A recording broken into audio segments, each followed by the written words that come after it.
Good morning. This is the Maryland Environmental Service Board of Directors meeting on September 26, 2024. It is 9:35 and we do have a quorum, so we are going to go ahead and start the meeting. One member is en route and will join us when she arrives, and two of us will have to likely excuse ourselves from the meeting at 11 o'clock. If that happens, Mr. Witt will be taking over as the chair for the rest of the meeting. So on your screen, you see the agenda. And we will need to approve the minutes from August 22nd. Am I jumping ahead? I'm jumping ahead. Let me go back. I'm so excited to jump around that I'm jumping more than I need to. So we're going to start with the Inspire Awards. Mr. Patel? Good morning. Morning. I have three great employees from finance, and I'm going to introduce them and read their accomplishment for recommending them for Inspire Award. Danita Strand, Jennifer Helmick, and Katie Tessier are recommended for Inspire Award for their exceptional performance and dedication during the extended critical period in the accounts payable department, when there was a vacancy in department for months, many months, and they pulled it through. We process about 500 invoices a week. In addition, accounts payable and payroll supervisor's position is still vacant after many months. So they are taking additional duties there also. They worked as a team and effectively managed the vendor assigned to this vacant position while fulfilling their own weekly responsibility, ensuring timely processing without delays and maintaining smooth department operations. All invoices were paid in time, and they responded to all inquiries from vendors and MES employees promptly. Additionally, now we have the accounts payable associate, and they played a crucial role in onboarding a new AP fiscal associate and training. So that dedication, teamwork, and leadership during this challenging time exemplify the spirit of the Inspire Award. So I'll ask them to come aboard here. We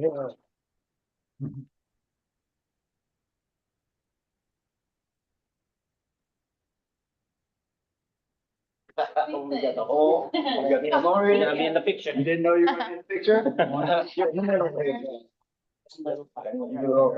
We can even stay behind. Thank you.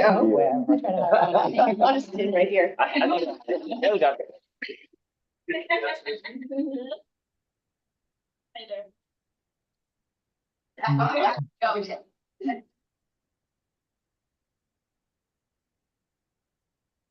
Thank you. Thank you.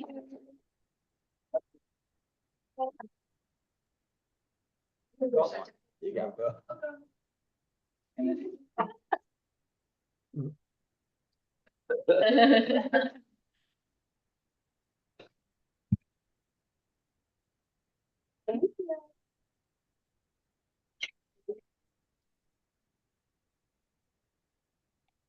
it. Thank you.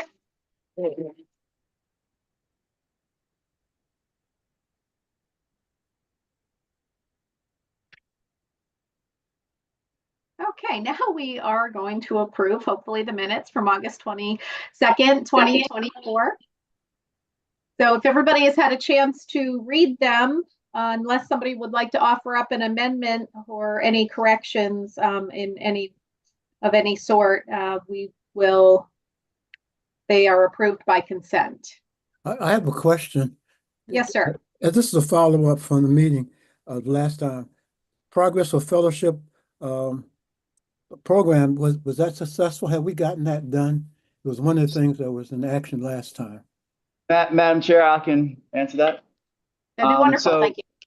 Yeah. So we have a cadence for our internship program, Dean Johnson, we advertise in December-ish in between the semesters. and it's open until end of January, early February. And we're going to time the fellowship for that. So the job description is still being, it hasn't come to me yet, but we'll have that job description ready for the advertisement. And we will advertise for one environmental specialist and one environmental engineer or engineer, just in general, because we have a lot of chemical engineers and mechanical engineers on staff too. So we'll get that done and ready for the rollout in December, and we'll keep you apprised of that. Thank you.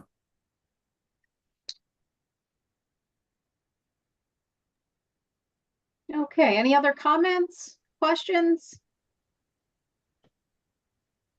And hearing none, since there are no recommended amendments to the minutes, they are approved by consent. Thank you, everyone. Dr. Glass, the Executive Director's report.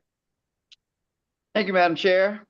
I wrote a lengthy one, but I'll try to summarize some things. First off, expenses.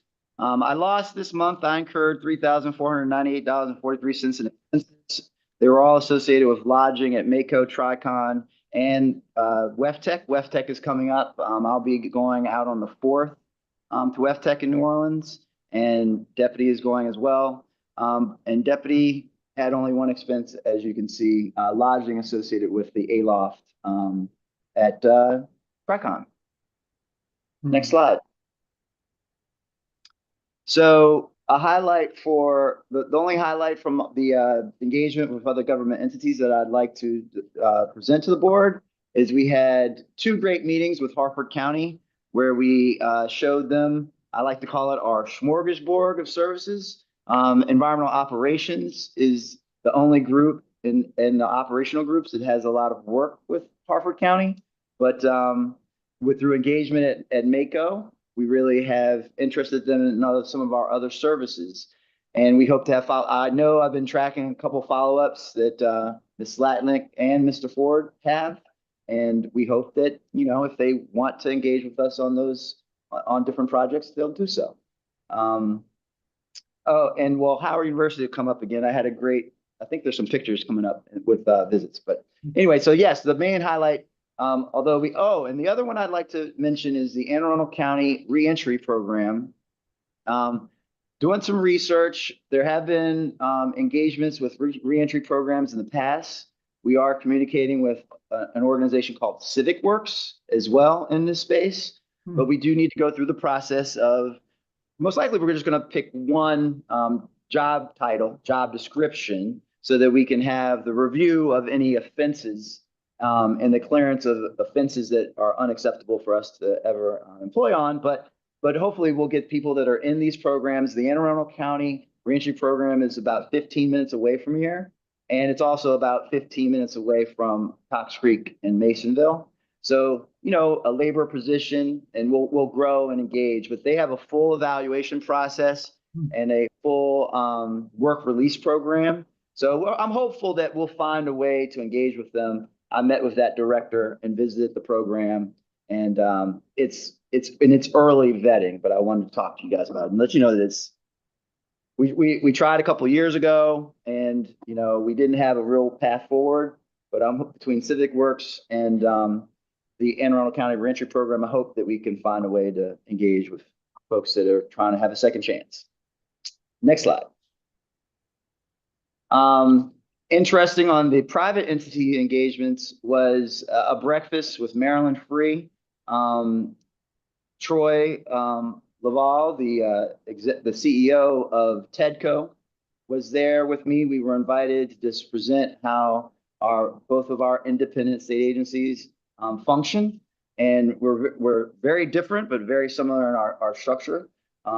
He reports and serves at the pleasure of a board and has operations of about $200 million as well, although he has a $60 million direct appropriation from the state and gives out money to stimulate small technical businesses, mainly in the biotech space. But that was great, and got through a lot of site visits in this month. I don't believe we're going to have ECI, cogen, and wastewater treatment plant pictures this quickly. Oh, you do? Oh, yeah. Oh man, we're function speed of private business. We got pictures from yesterday here. Masonville Cove dredge material. we should get you guys out there hopefully before this construction is completely finished. But there's an interesting wall that's being built that is on step ladders with well, it's not rebar, but it is metal, and it's just stepping up, and they're structuring the layers of the outside of the dredge containment facility there to get to plus 42 eventually. Plus 42 isn't under design yet. We're at plus 30, right? So lots of numbers, but a great visit and a great conversation with the staff. Good mind. Next slide. As you see, Judge Smolkin and Val are there with a friend. I forget her name, Jen, and but she's not a public person, so anyway. So Mr. Kostomsky gave us a great tour of the facility. You see Deputy Fedek in the back left, smiling away. See those bright white teeth. And Mr. Ingram joined us. It was a great tour. You know, Judge did say that he learned a lot, so that was important. And we did visit also the the landfill gas treatment facility down across from Tollgate Road, that Bush Valley landfill, correct? That's not your space, but Ingram's not here. Anyway, we visited a great space where we documented savings for Harford County in treating a closed hazardous waste landfills that has volatile organic compounds that are still emitted. Scrubbers work and they clean them, and it was a great visit to that facility. Slide. A great trip to Poplar. The folks at Poplar really challenged yours truly in 2 1-hour sessions. We have a long list of how we're going to respond to all of their questions, and we're in the process of finalizing and getting through all of those. One great comment from a newer staff member was the request to really investigate how we could have a mentor program inside the agency, peer-to-peer, or someplace else in the organization, just to talk through understanding all of our processes and getting comfortable. And a comment yesterday I really want to follow up on is making sure that it's easy for, maybe it's not easy, but you all, board members and staff at a high level, get to see the width and breadth of what we do. And I'm going to give credit to Ms. Patton because, she was enlightening me yesterday. But everyone can't see if they're at a site or if they're have a specific skill set. They may hear every once in a while what we do and what we represent for the state, but they don't really, they may not see the connection between their job and everything we do and the point of what we do. It's true for a lot of our administrative staff as well. They might process invoices, but they might not have the opportunities to see the sites or really understand how those invoices really help the environment and help our clients. So I'm going to put that's on one of my lists to really try to figure out how we can communicate that. Next slide. But thank you for the challenge, Poplar Island. Communication, even if it's challenging, we learn a lot from. And one of the things that was challenging is I brought up a statement, and I shared this with Director Botts yesterday. There are economic headwinds that are coming. It's pretty clear. The Board of Revenue Estimates, which is made up of I know the comptroller and the governor and DBM. No, the governor's not on there. There's DBM secretary and treasurer and comptroller, right? So they're meeting at 2 p.m. today. And in that meeting this afternoon, and we'll look, I'll be paying attention to watch the video and see what they say. But they're going to reveal what FY26 looks like. There are already parts of state government that have faced cuts. So they faced FY25 cuts. And the University System of Maryland, I found out on Tuesday night, faced a 1% cut across the board, right? So they took a 1% cut across the board, every institution. So we have a lot of work that is not subjective and is backed by statute and regulatory requirements. So those parts of MES can feel fairly confident that we will at least maintain. But we have other parts of the work we do that are annually contracted under task orders that can face difficulty. We're going to do everything we can. That's what the Fed grants face. Sorry to use federal. That's what applying to federal government grants is for. But we don't know what the headwinds are. So what I said at Poplar was, I believe I made a mistake, and I said what I really meant was I, along with senior staff, would recommend to the board freezing the card as a first step. We have increased the salary card 3 straight years. We can't grow exponentially like we did last year and think that things will just pie in the sky. We can grow like NVIDIA. Even NVIDIA can't grow exponentially for forever. So I just mentioned that and, was challenged with some questions related to that. And I just want to say that it's early. I'm just sharing information as I see it. The Fed hike of the Fed reduction of the interest rates that it gives by 0.5 point is great for more consumption, but it may be connected to headwinds in our economy that we don't know. So I listen to Marketplace. Anyway, I just said that the recommendation, I rephrase, and I want everyone to understand, it was just that the recommendation would be to freeze the card. We don't know what will happen with PBC.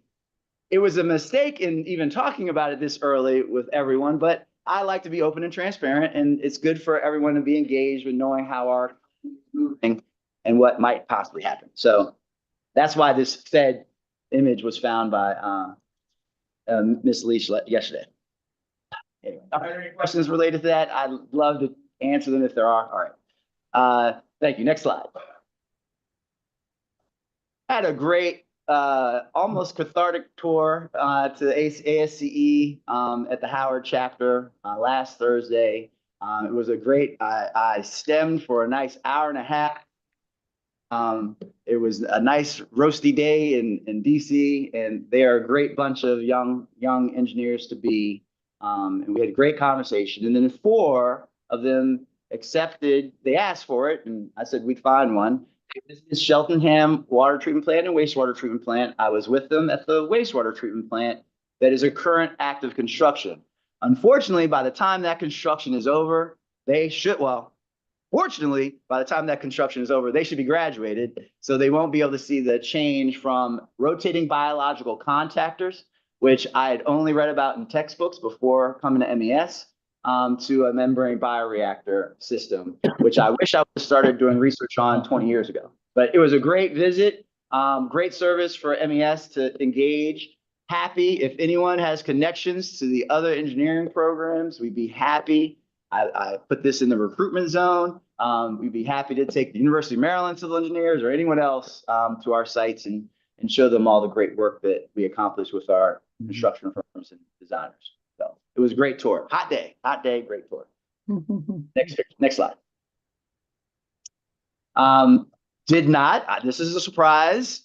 We visited both the cogen facility, which seems like it's luxuriously spacious now that we're not burning wood chips because there was so much space that was reserved for 30,000 tons of wood chips.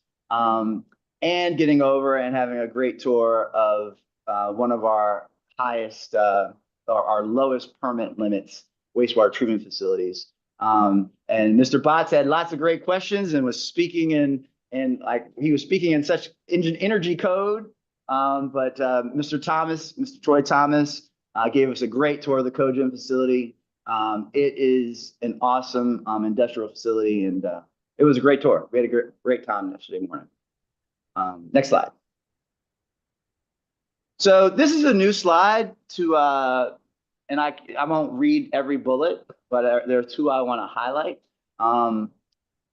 This has deliverables that we have for the General Assembly. So even though we've worked on them for the better part of a year, the Northeast Waste Disposal Authority's review of their possible closure, we're aiming to finish that and get it done in draft form and off to the governor's office for review, and then submittal to the legislature by the deadline in December. That deadline is in statute. And agreements with other state agencies is the primary deliverable that our our subcommittee chair, Delegate Watson, gave to us to make sure that all of the all of the agreements we have with DNR, DPSCS, and other state entities, we have them in contractual form. And the Attorney General's office has done yeoman's work to get this, and we've been tracking it and making contact with other agencies to make sure that they get their signature, and it's moved well. So I will mention a third new effort is really an asset management program with water, wastewater, and tests that we review work orders and operations logbooks to connect. Next slide. Oh, thank you. Oh, look, you're almost 6 cents. And you can't really read this, but this is a form. We'll digitize in time. We'll make things more electronic. But right now, we're going to pictures and work orders and tracking to really build from, I like to say, like, you know, the Pentagon was built in like 18 months or 2 years or something. Someone with more history knowledge might know this. Obviously, there weren't computers and fancy things as that mega capital project was done with a lot of money in a very short amount of time.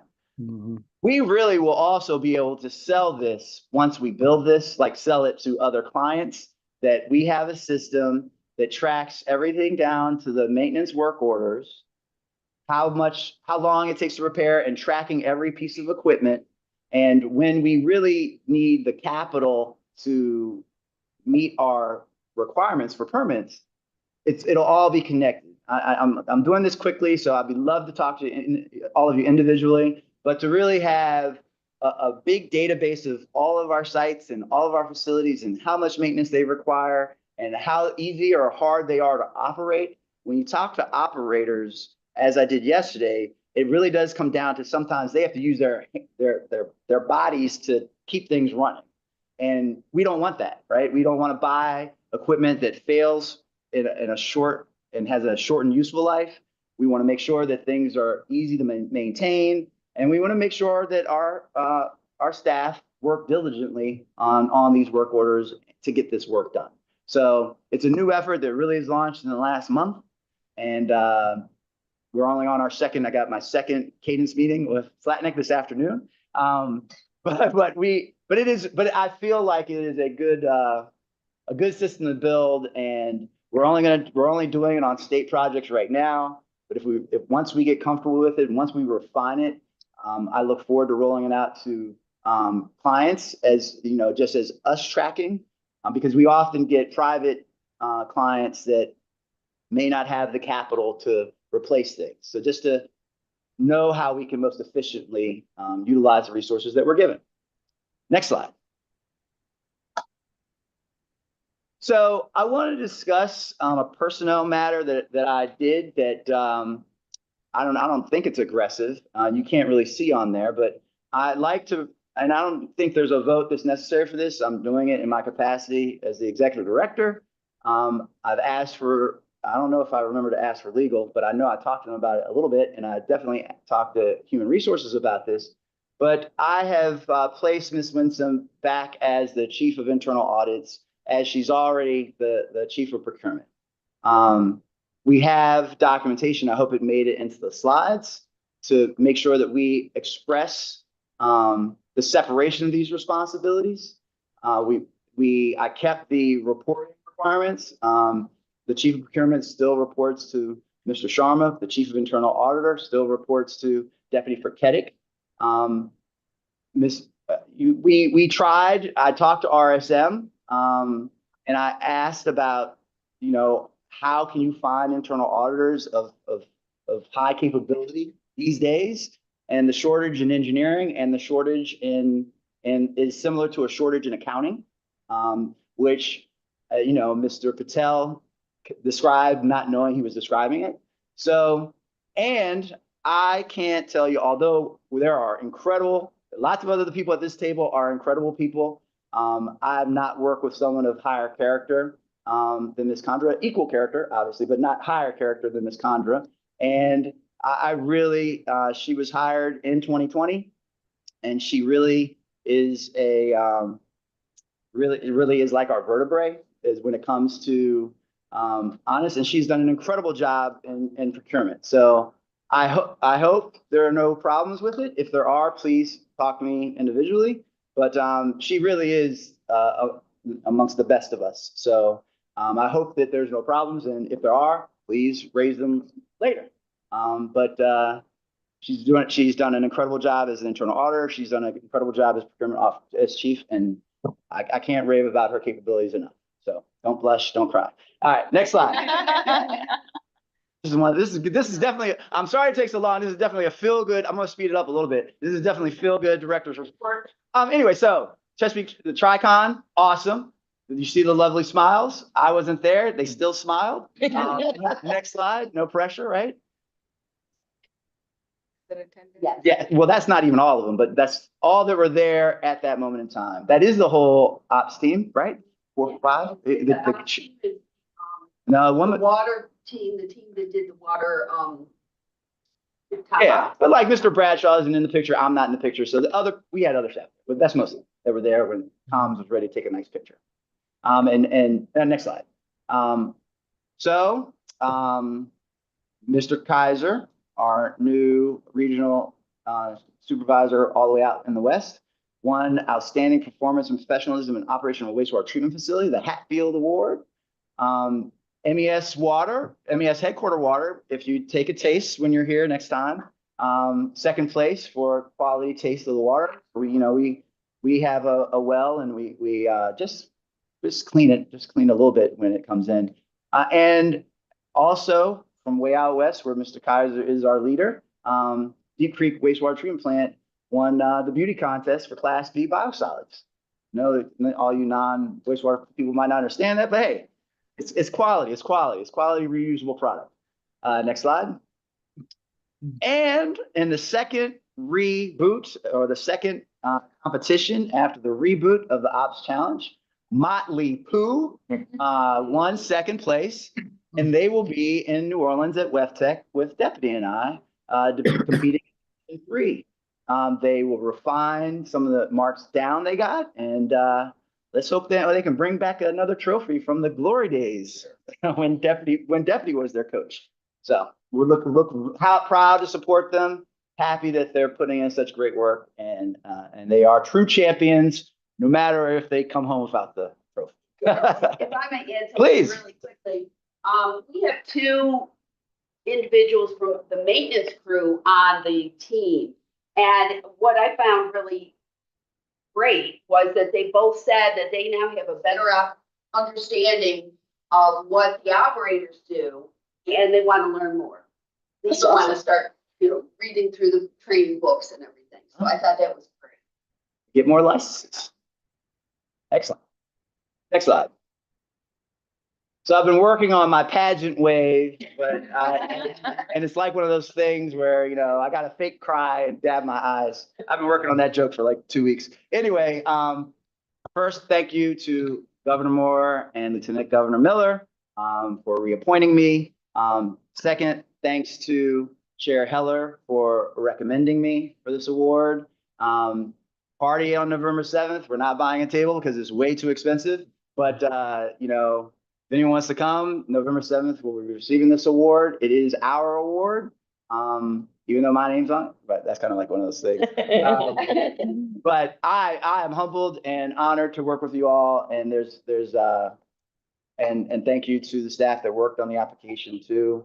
I could go into all the thank yous, but I wouldn't want to miss someone, so I just stuck with the governor and the chair. But thank you for it. Yeah. Now, I really have to read this one because I actually worked on my writing. Get ready, Mr. Coleman. So,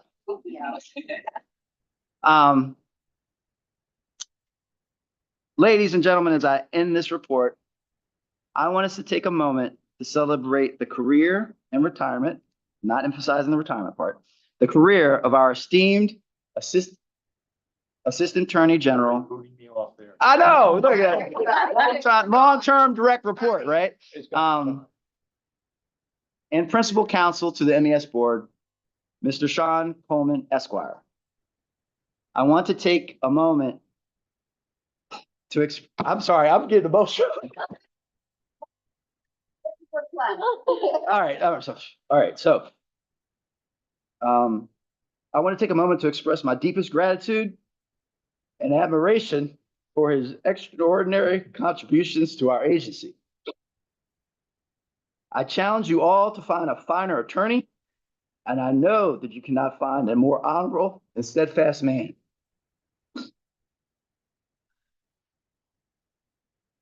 Mr. Coleman has been an invaluable asset to our organization and the state for 40 years and more.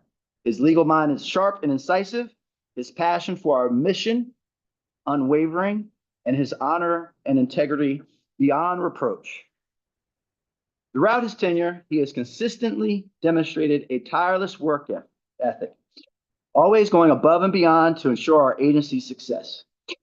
At one point in the past 4 years, I mistakenly mentioned to him that I thought he was a workaholic and told him so.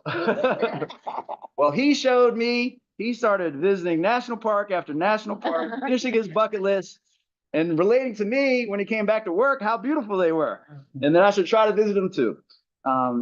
His expertise has guided us and me through countless challenges, from complex litigation to intricate regulatory and policy matters. His strategic thinking has paved the way for innovative solutions, and he has built a legal team that is second to none. His unwavering commitment to MES, Maryland, and our natural environment is amazing. It is with a heavy heart that we bid farewell to such a dedicated and talented individual. His legacy will undoubtedly continue to shape our agency for years to come, and we count on him being just a phone call away, unless if he is hiking, of course. On behalf of the entire board, if they would permit me, and the staff, I want to extend our sincere thanks to Sean for his exceptional service. We wish him all the best in this new phase of his life and look forward to seeing the fruits of his labor continue to benefit our great state for years to come. So, please rise. I know we don't do this ever. Please rise and applaud Mr. Coleman with me as a sign of our gratitude for all his years.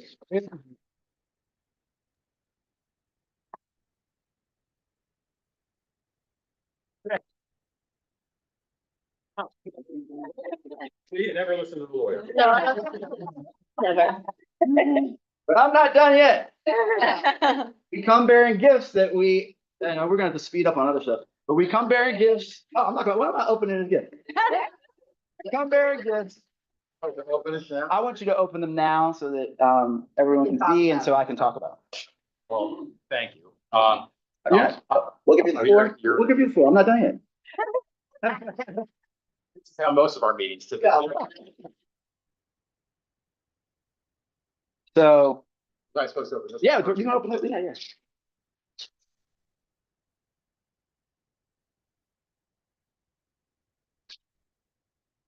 So there's a traditional award that we give to board members upon their service ending. Oh, And, beautiful. and I like to call it, although it's a shelf piece, I like to refer to it as the glass award. But it's not the glass award, it is a token. And please read it, sir. Maryland Environmental Service. Oh, that's it. In a 40 years of dedicated, outstanding service. Sean Coleman. Thank you.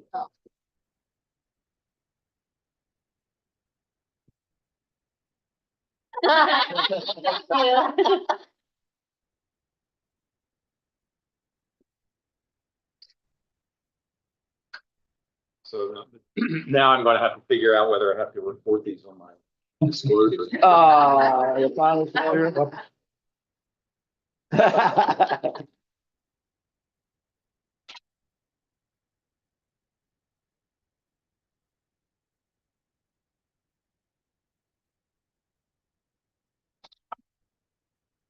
No, take your time, take your time. It's like Christmas.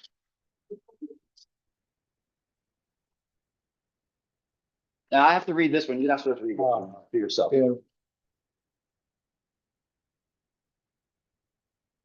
I'm sorry.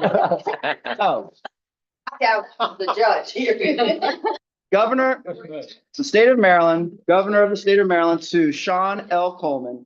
Greetings. Be it known that on behalf of the citizens of this state, in recognition of the 40 years of dedicated and outstanding service you have made on behalf of the Office of Attorney General, Maryland Environmental Service, in honor of the high level of professionalism, expertise, and commitment you have demonstrated throughout your distinguished career. And as the people of Maryland join in expressing our great respect, admiration, and sincere best wishes on the occasion of your retirement, we are pleased to confer upon you this governor's citation, signed by Wes Moore, Aruna Miller, and Susan Lee, Secretary of State.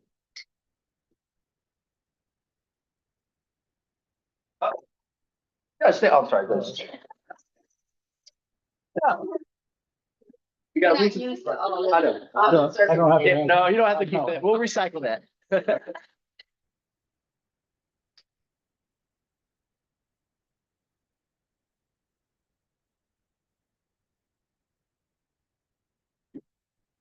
Now do I get to talk? No, one last thing. So this is great because he's asked to talk twice and he's ready, right? But we got one more surprise, right?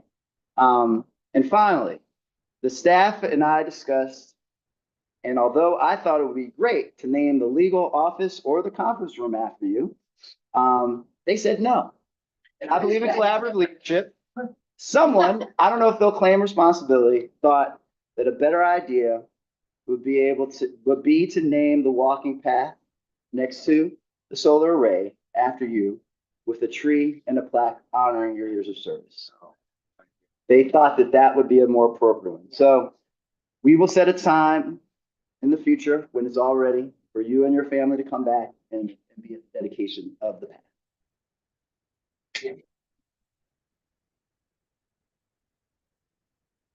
The floor is yours, sir. The floor is yours.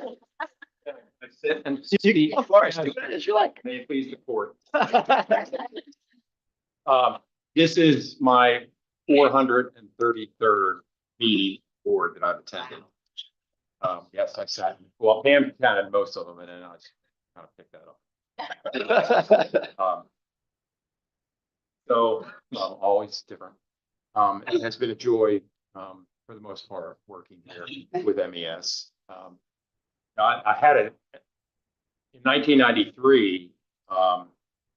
General Assembly passed the MES Independence Act, and I had a role in writing that statute.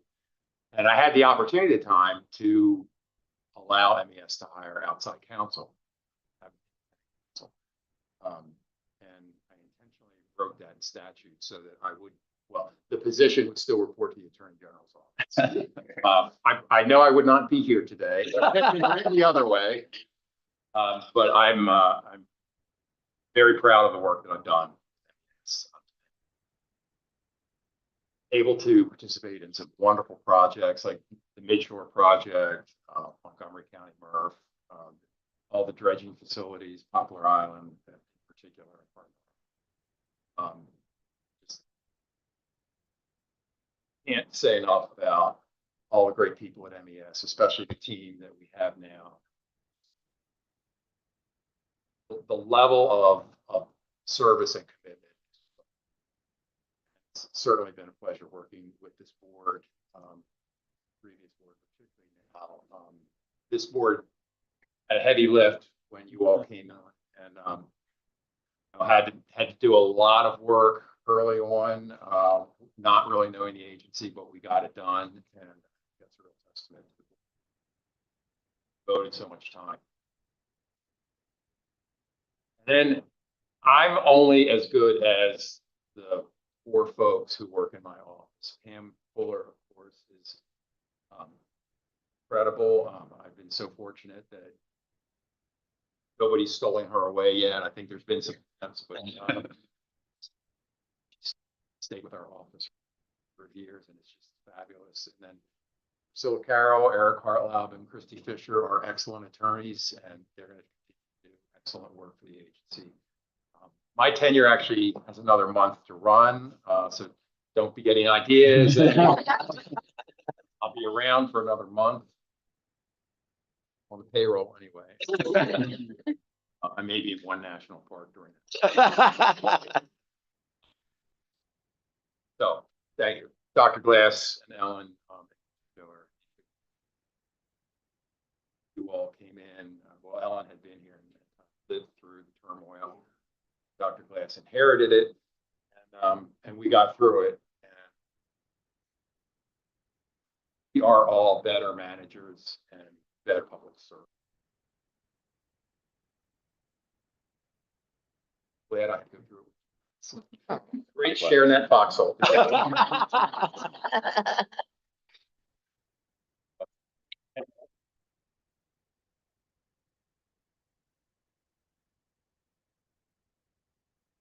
There you go. Thank you, Madam Chair. That concludes my director's report. Happy to entertain any questions at any time.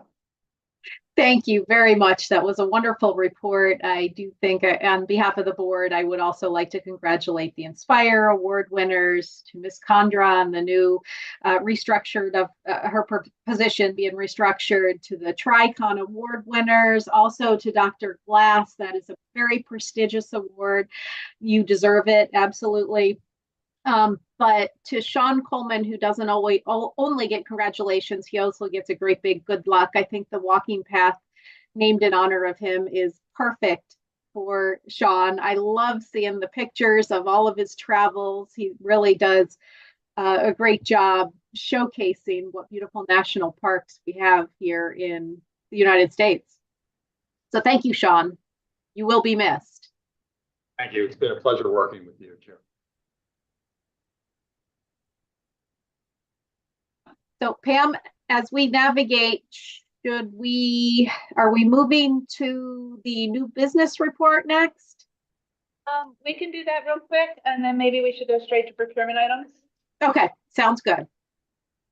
And we will go back and pick up those items after we finish with other parts of the agenda. So the new business report, as you can see, these are the accepted proposals.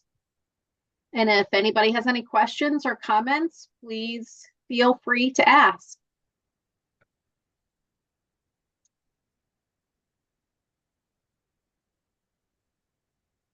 Hearing none, Ms. Fuller, you can lead us to the next item on the agenda.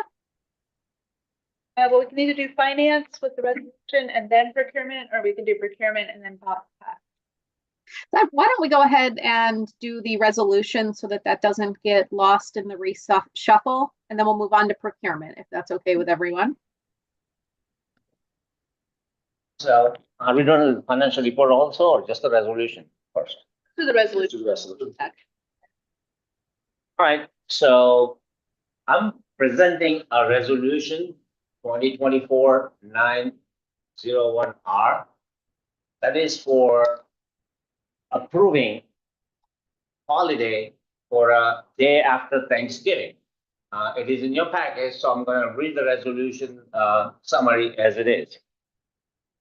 A resolution authorizing the executive director of the Maryland Environmental Service to close certain offices and facilities of the service on Friday, November 29, 2024, and further authorizing certain payments to employees of the service. We cannot close all the facilities because legally we are required to operate some of the facilities. So those employees who are working there will accrue holiday on that day. Whereas the employees of the service are dedicated and resourceful and hardworking, and whereas by law, the offices of most state agencies will be closed on Friday, November 29, 2024. And to add to it, MES Board of Directors have approved the holiday for day after Thanksgiving for many years, as long as I remember. So here we are requesting for your consideration and hopefully approval for declaring the day after Thanksgiving as a holiday for MES employees. Is there a motion? Is there a motion on the floor for resolution 2024-0901R? So moved, Ms. Jones. Thank you, Second, Ms. Jones. Second, Dr. Johnson. Are there any questions or comments? Okay, hearing none, I would like to just comment that I hope the entire staff enjoys that holiday weekend when we get there. And I think it's a wonderful, wonderful way to work with the employees that will unfortunately have to work during that time. So Can I ask a think, question? Can I ask a yes, yes. So does this have to be done every year? The resolution, or can you just make it like a blanket, like every year? It's fine. It doesn't matter whether if it's done every year, or does it? Board could adopt a resolution or modify the regulations to make the day after Thanksgiving an ongoing holiday. Mhm. It's been done year by year because there were several years where the holiday was not granted because of the fiscal condition of the agency, and they couldn't afford the loss of revenue. Oh, okay. Well, That makes sense. Good. okay. Thank you. Good question. Thank you for that explanation. Mhm. Okay, we have a motion and a second. If there are no other questions or comments,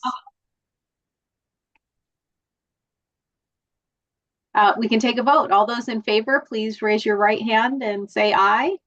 Aye. Aye. Any opposed? Okay, the motion carries. Thank you very much. And we will go back and pick up the rest of the financial update here momentarily, but we're going to move on to Ms. Condra's section of the agenda with procurement. Ms. Condra. One, this is for the group administrative fleet, and the project is electric vehicle charging station infrastructure at MES headquarters. It's awarded to Blue Whale EV LLC for the amount of $540,512.58. MBE goal set is 14%. And just to highlight that there's a difference between the proposed and the amounted, it's due to the anticipated inclusion of options which extends the maintenance and repair service and contract warranty by 1 year for a total of 3 years. So that's the difference of the two prices. I have a question. Did other people who were voting or giving the proposal have the opportunity to update their proposal to include these additional things?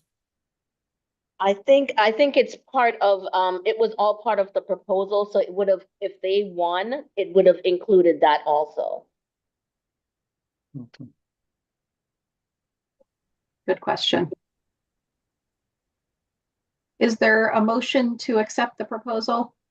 For that, is there a reason the lowest bid wasn't accepted?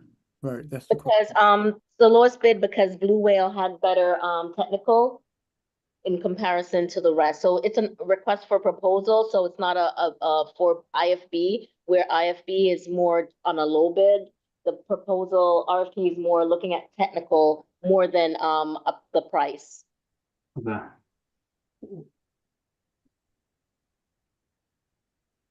Okay.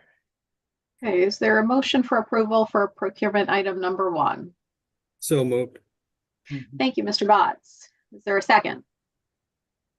Second. Thank you, Mr. Witt. Does anybody have any other questions or comments at this point? Yeah, I have a few questions. Yes. So there's a huge range here on the price from 450,000 to 7.1 million. Do we know why there was that range? I mean, was the proposal clear, on what is being requested here? Because it seems just significant. Yeah, it's based on the vendors, right? What they charged a lot. They really charged a lot. Based on the proposal, it was clear. We have our engineers on this team who have done who have looked into this. So as you see in the back, it's very detailed of what was asked.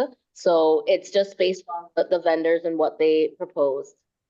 And we actually even sent the lead engineer on this procurement to a all-day seminar to hopefully gain the knowledge of managing the planning and writing. And he did help draft the RFP. So I think that it was very clear. I just think that in this space, as everyone in the state is required, all the state agencies, you know, have a 2031 goal. For, I think it's all of the fleet turnover, but I'm not sure on the total amount, but it's so much required charging that I did have a conversation with a district engineer yesterday as they're even rolling them out at all state highway facilities and changing over the state fleet to all EV or plug-in hybrid electric. So I think there's so much, I think there's so much demand that the prices have to work themselves out. And that's why there's so much of a delta in price that depending on where you are in the state, someone might be willing to pay. I don't think I hope they're not willing to pay 7 million, but definitely that 500,000 to 1 million range is probably feasible if you get the right relationship in the state. So, but we've had both engineering and procurement on this procurement, and we're very excited because we'll continue to expand our EV fleet. And you know, staff that purchase EVs or plug-in hybrid electrics will be able to charge at work. I have just a couple other really quick questions. I know we're tight on time. What level of engineering was scoped for these bids? I mean, do the bidders understand where these projects are going to be and, you know, the work that's going to have to be done to run conduit under pavement or those types of details? Do they know exactly what the location is and, you know, the distance from the electrical capacity now? Because that really drives significant cost changes in these types of projects. Yes, we did a site visit for this. I think we did 2 site visits. So Okay. that was part of the before the proposal. Okay. Okay, I appreciate that. I mean, that might explain some of the price difference too, because they might have had differences in design. So, okay. Those are all the questions I had. Thank you. Are there any other questions?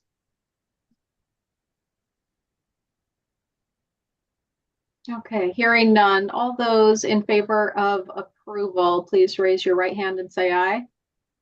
Aye. Aye. Any opposed? Okay, the ayes have it. Number 2, Ms. Condra. Great, this one is for group environmental operations for the project ground station roads, sanitary landfill flare and gas collection and control systems upgrade design. This is coming from our AE shortlist that we have, and it was awarded to Stearns, Conrad, and Schmidt Consulting Engineers Incorporated for the amount of $420,000, and the MBE goal set for this is 20%.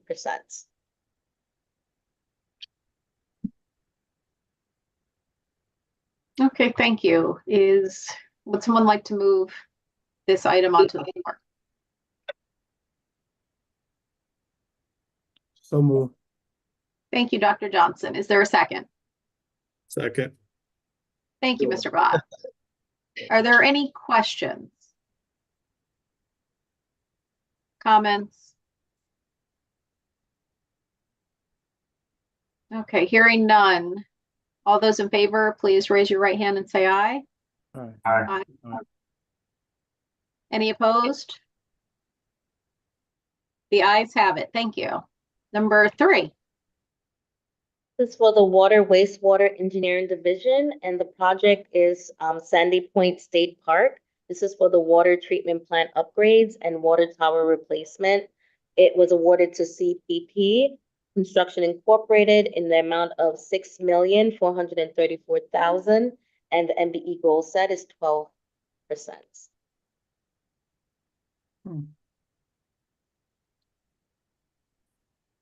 Okay, would someone like to move this onto the floor? So moved. Thank you, Mr. Witt. Is there a second? Second.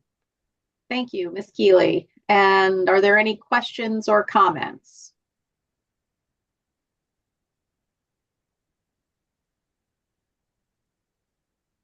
Hearing none, all those in favor, please raise your right hand and say aye. Aye. Aye. Any opposed? Okay, the ayes have it. Thank you. Number 4.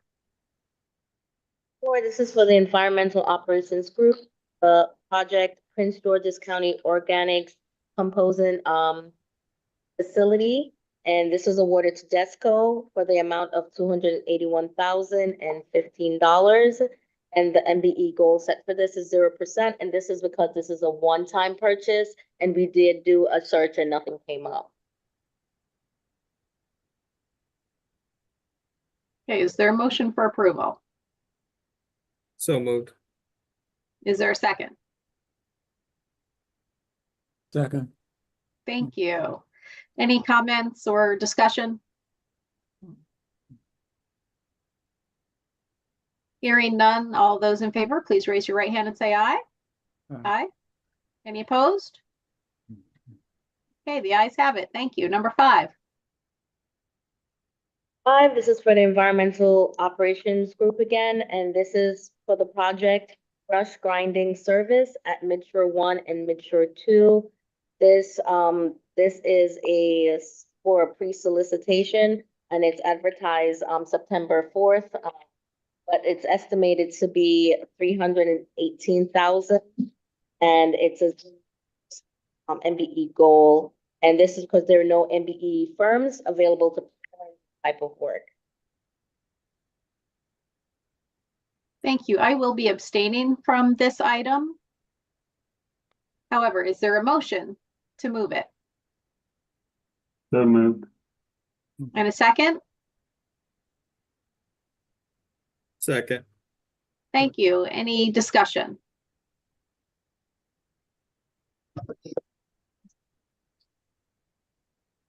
Okay, all those in favor of approval, please raise your right hand and say aye.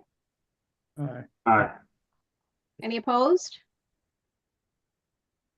Okay, the ayes have it, and for the record, I did abstain. Number 6. This is for the finance group, and this project name is the Equipment Fund Fleet Vehicles. This is awarded to Apple Ford in the amount of $510,053.40. MBE goal set is 0%. This is a one-time purchase. Would like to know that this is a custodial asset. Mhm. All right, is there a motion for approval? So moved. Thank you. Is there a second?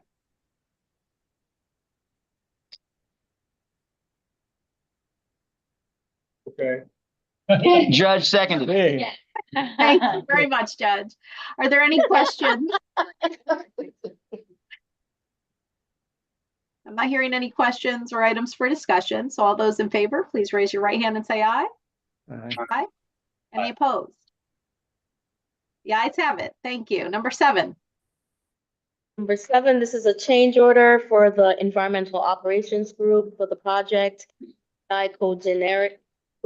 cogeneration plant boiler fuel conversion. And the contractor is WM Schlosser Company Incorporated. The amount of this change order is number 6 in the amount of $472,500. And this revised total contract amount now is $15,414,283.30. And the MBE goal is 17%, but their participating percentage is 19.35%. Thank you. Is there a motion for approval? So moved. Thank you. A second? Second. Thank you. Any questions or items for discussion? I have a question. As we go from one CO to another, are we doing some evaluation of the performance for a ongoing activity? In other words, before we go to 4, before we go to 5, everything that happened that was selected for 4 was evaluated and considered to be carried on. And do we do that at all? Yes, we do that. Yes, the project manager, before a change order, they evaluated And then whether there's some change orders that get presented to us, to the project manager do get denied. But this one, the reason why it's accepted is because they perform their due diligence and they go to frequent meetings in terms of what would warrant this change order. Okay. And it's on some of them, they have negotiated with the contractor to bring the price down. Okay. Thank you. Thank you. Any other questions or items for discussion? Yeah, the original term was for 190 days, is that? Yes. And, Yes. and this is for an additional 8 weeks for $222,000. This is the 5th change order, right? This is the sixth. 6th. Yeah, that's the last time. So this the 6th change order, I don't think it includes. These are the Yeah. new fans. Induction Or- fans. Yeah. The induction fans and the rental equipment to burn. We have boiler rental equipment there, and the transition. And that equipment needs to stay until we switch over to natural gas full time. And right now they're in commissioning and they're testing and they're doing flows that we saw yesterday. However, we need the boilers until the natural gas is firing inside the plant. So the boilers and the ID fans, which was they had to be redone because the flow wasn't enough. And they are now testing them right now. So we got to see the control room and the testing that they have right now between Delval, the original equipment manufacturer, and the construction team. So it's almost there. This is a very long project. It was not planned and scoped for everything. And it's before I got here, but it's been a process, and Environmental Office has done a great job. But this change order is for both that finishing of commissioning and the boiler rental equipment and the fans. And was that part of the original contract? They thought we could be.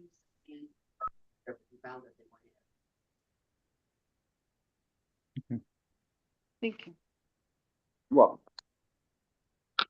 I had one additional question. Dr. Glass, the steam pipe that we saw yesterday that circled the entire facility that was, part of the construction project, is that part of this original amount budget, or is that a separate project, separate budget?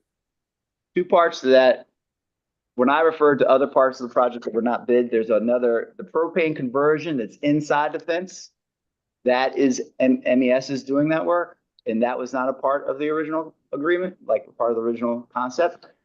This pipe you saw that's circling the facility and the delivery underground inside the fence, that is all Department of that is DGS and DPSCS. That's not an MES project, which is why I took those pictures of those pillars and the design of them, which was very interesting. But none of that work is ours. That's why Mr. Thomas was telling you that he interacted with those pillars that were built outside of the plant. That's all. We're not the engineering team on that project. So our responsibility on that project ends at the building where the pillars start. Yep, that is actually correct. We don't deal with the delivery of that steam pipe. That's a renewal, and and all that discussion of the water table and how high it is and how it's degraded what was built 30 years ago or 40 years ago. But that's all on the Department of Public Safety and Correctional Services. Okay, thank you. I appreciate that. I have one additional question. So is there a possibility that beyond November, this could come back again because it didn't work, or issues with extending it again? I mean, we're hopeful that the project will be delivered by the end of November. And we get weekly updates by the engineering team on its progress. And right now, fingers crossed, there are no issues, but until we're there and it's burning, we really don't know, so, but we're hopeful. And there are no new projects to come. I was gonna say, if anything were to happen, you have to rent the boiler Yeah. And you have to understand this weather too. We're coming into like the winter area. If something comes up, if we get snow or like a rain, they can't do the, Yeah. you know, and safety first. Hurricane. Hurricane, yeah. Wasn't hitting the Gulf Coast, but it came up the bay or something that would obviously delay us. But so other than those beyond human hazards, we believe it's on time. And we're only 2 months out, Mhm. and we'll be celebrating hopefully in December. Mhm. That's the only reason I asked is because I do similar work and Mhm. commissioning does take time. I get that. My concern was the almost doubling of the project cost that, Oh, yeah. you know, it's concerning to me. So I do get the beyond human control part. Yeah, yeah. All right, thanks. Thank you for that discussion. Are there any other questions?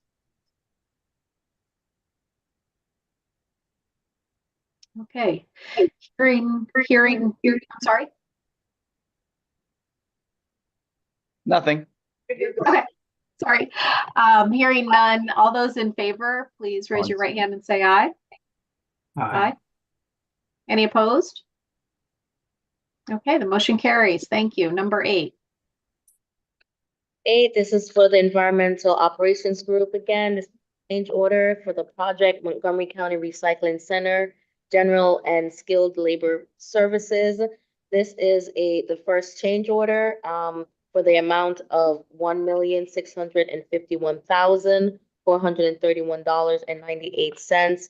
This bring the total contract amount to $9,115,026.78. The MBE goal set was 30% on this. This is now participation is 43.5% achieved.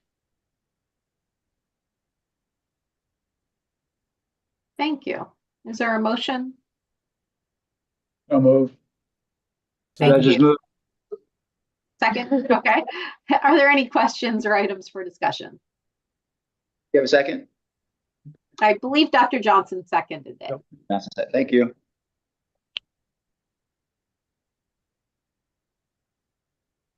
Okay, hearing no comments or concerns, all those in favor of approval, please raise your right hand and say aye. Aye. Aye. Any opposed? And the ayes have it. Number 9. We're getting there, Miss Condra. I know. This one is a renewal from the group Environmental Dredging and Restoration for their project Hart Miller Island and Poplar Island aerial application of herbicide. The contractor is Helicopter Applicators Incorporated. This is the second renewal, so for the amount of $88,674, which brings the total contract amount to $258,354. And this is a 0% MBE. Mhm. Okay, is there a motion for approval? So moved. Thank you. A second. Second. There you go. Wonderful. Are there any questions or comments? Mhm. I suppose my first instinct is, at what point will MES be able to fly this on with a drone? But that's rhetorical.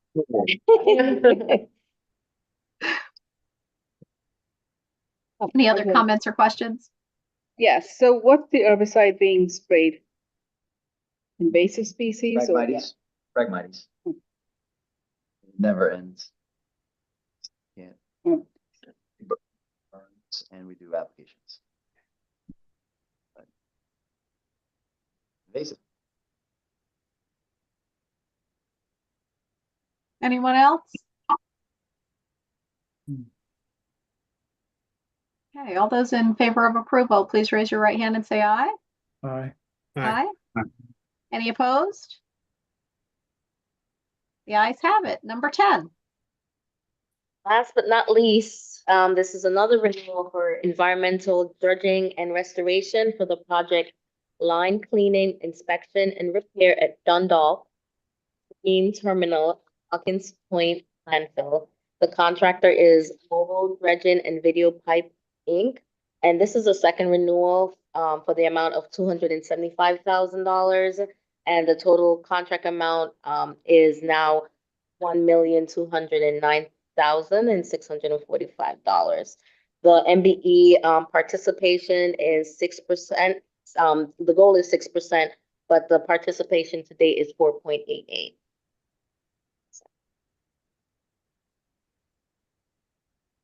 Is there a motion for approval? So moved. Renewal. Second. We have a motion and a second. Are there any questions or comments? Okay, hearing none. All those in favor, please raise your right hand and say aye. Aye. Any opposed?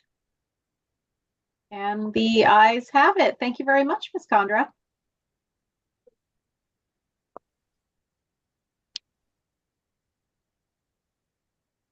Okay, next up, we have the procurement notifications. I do believe there are 2 pages of procurement notifications, and these are contracts, purchase orders, amendments, and change orders between 25,000 and 200,000. If there are any comments or questions, feel free to jump in and we can discuss them.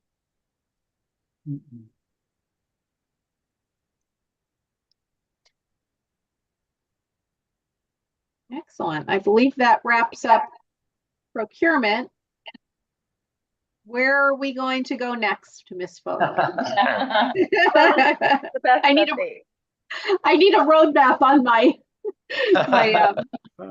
agenda.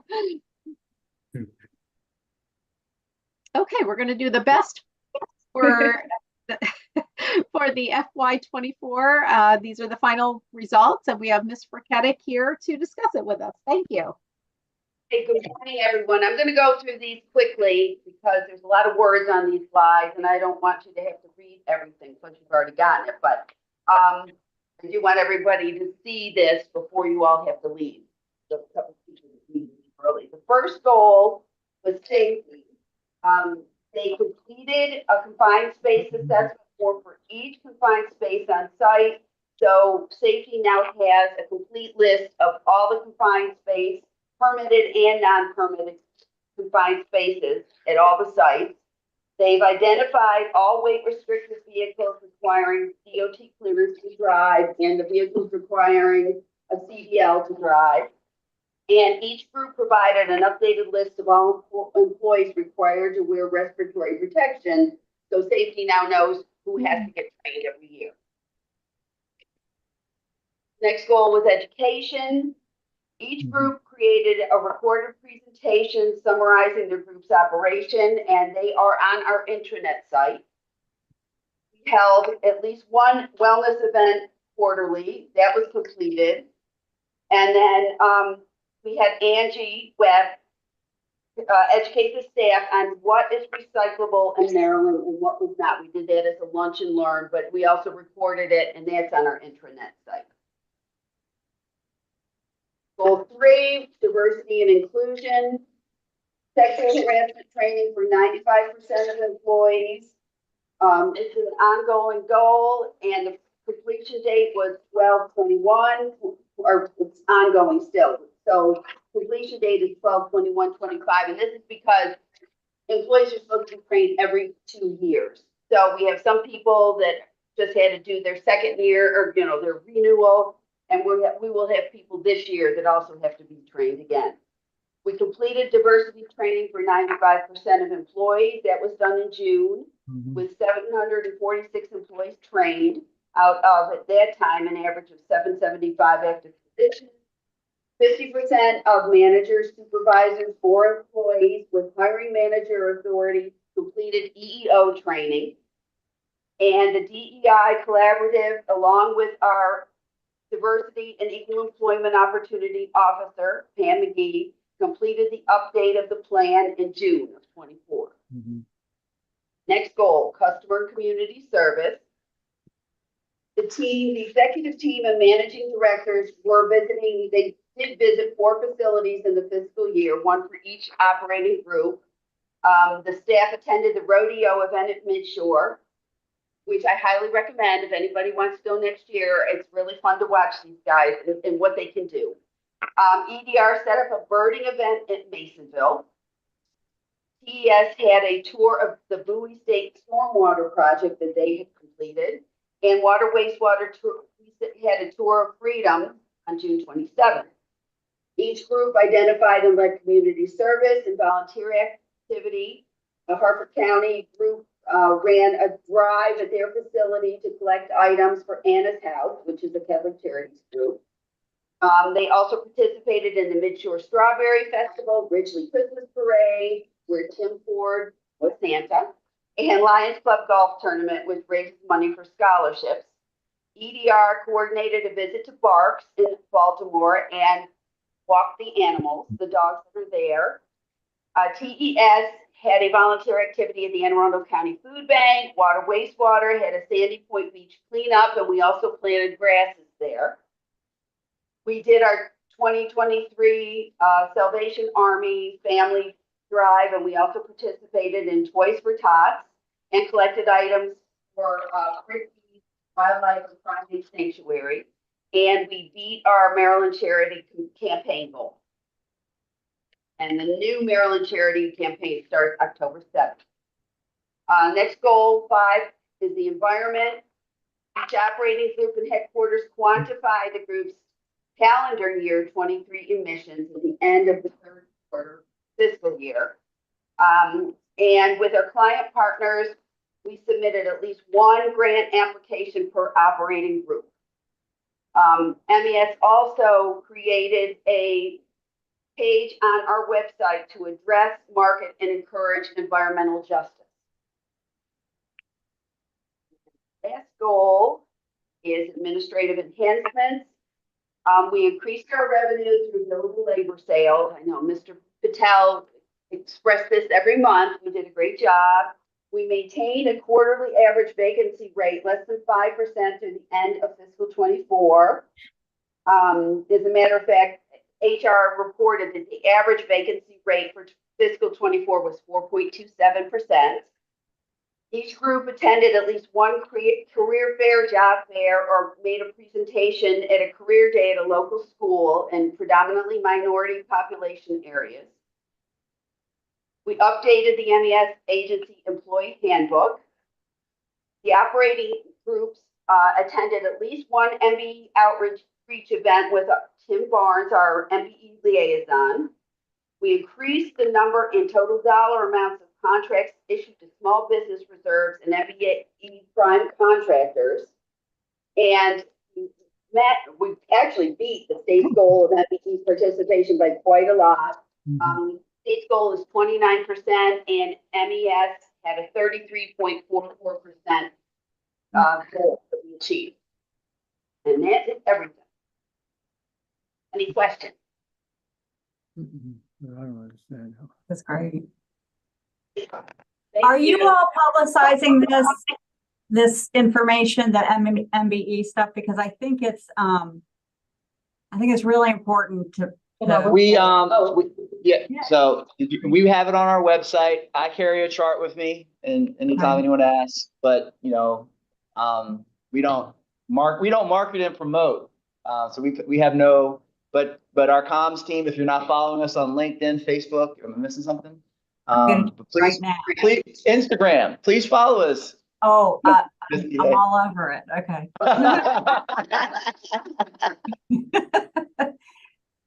And then do you all coordinate with like the other agencies? Because I know that there's this ongoing effort to try and not coordinate, but just sort of share information. Do you do any of that? Because that, if not, I will tell you who to call. Because this is so we do. We attend all the GUSPA meetings, and that's where we share. We actually 2 meetings ago, we were highlighted by GUSPA in terms of our achievement and how we set up our information on the website. So so we do coordinate with other agencies and knowledge share. That's great. Okay.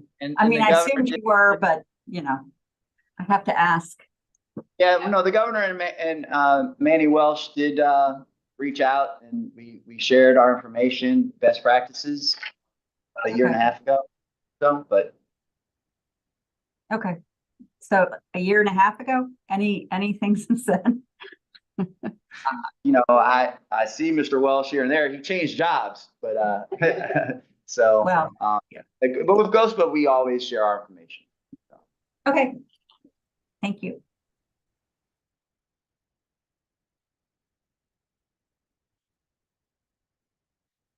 Back around to him.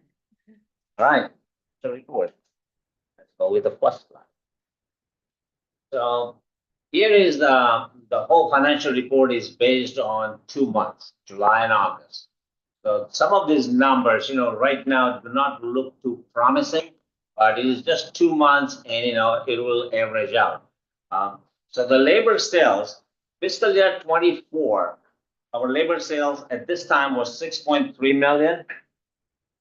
And actual fiscal year 25 is 6.5 million. So it's 3.1% over. But our budget is, our budget was estimated at 5%. So we are not meeting the budget as of August. As I say, this is very early data. And then, going forward, very likely, we will probably at least meet the expected budgeted labor. If you go in the other slides, the overall picture doesn't look that bad, but we will have to concentrate on increasing the available labor because that's the most important factor for our net earnings. So on this slide, if you see that the labor sales compare last year versus this year, and it is 3.10% higher. The good part is our billable hours is also 5,000 hours more, which is 2.66%.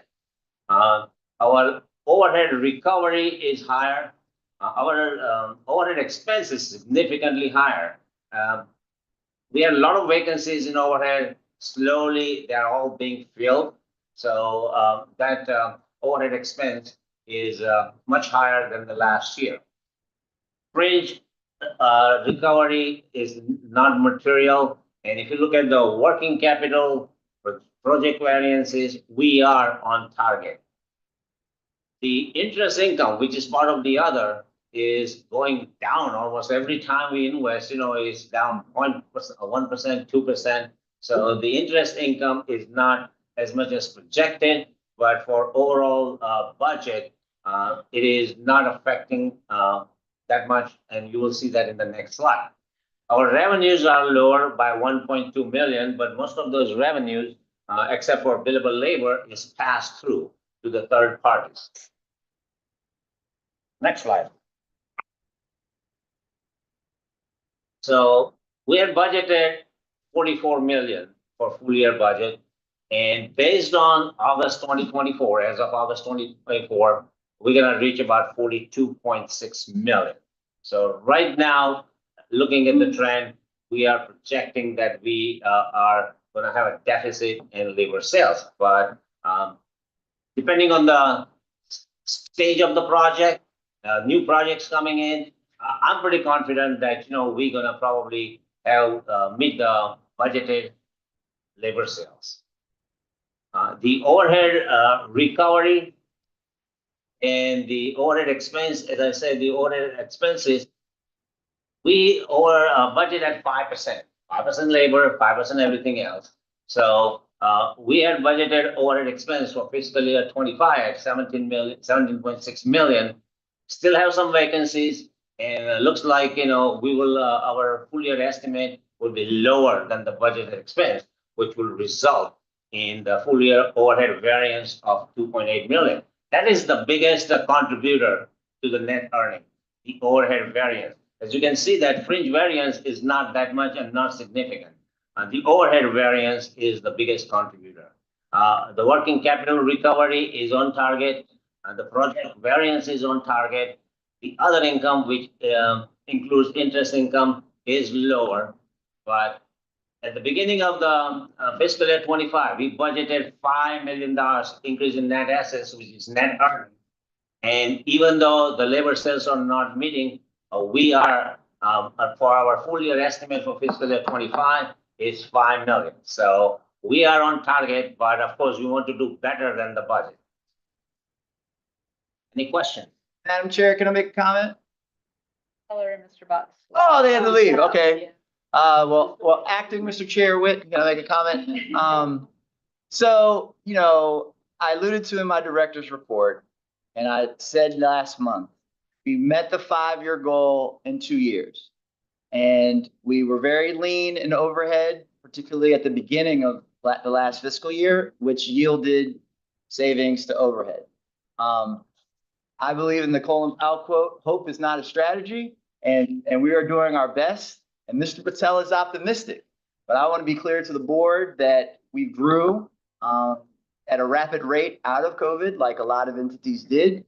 We are fully staffed in overhead to a great extent. You see our low vacancy rate, and we have clients that are already under pressure. So I just want everyone to be aware of the situation. I'm a hopeful person as well. But I just want to be real with the facts as they are today. Sure, it's only 2 months, but we'll find out by the Board of Revenue estimates this afternoon of the cold that the state might be receiving, and if that cold impacts us. But I received no calls. MES did not take any direct hits in the cuts that already were out in FY25.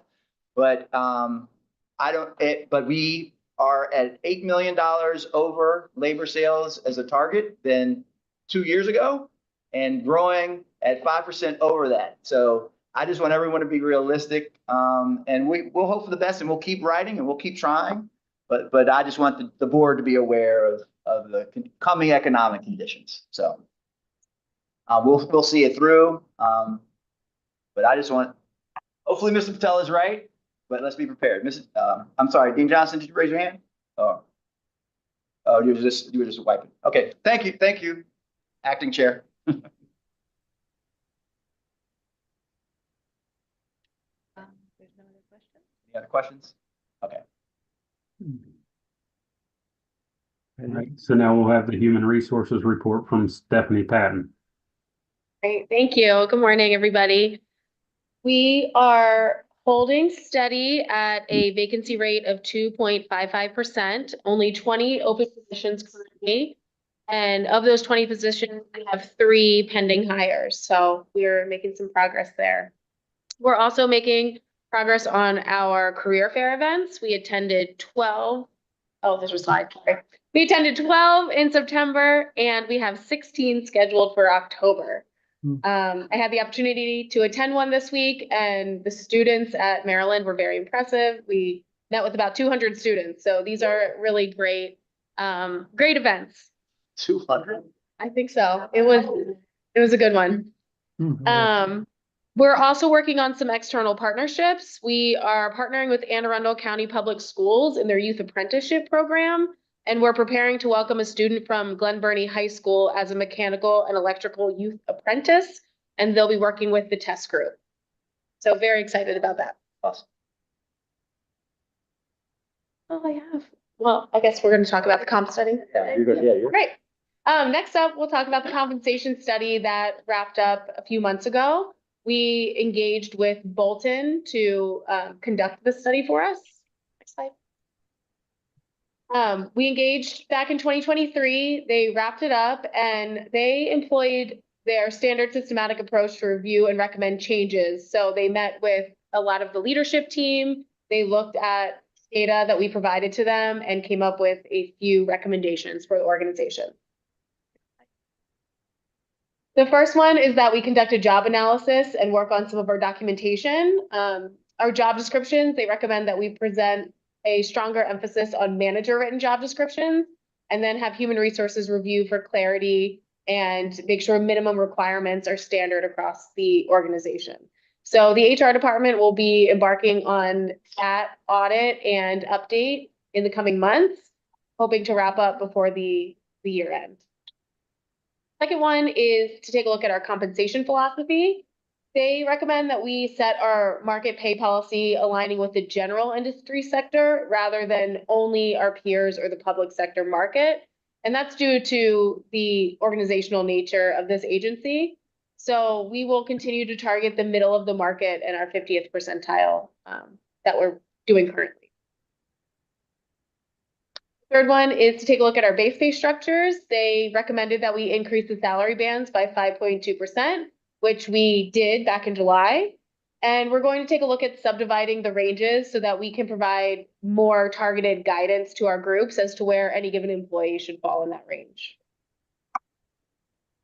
The fourth one is our actual pay alignment.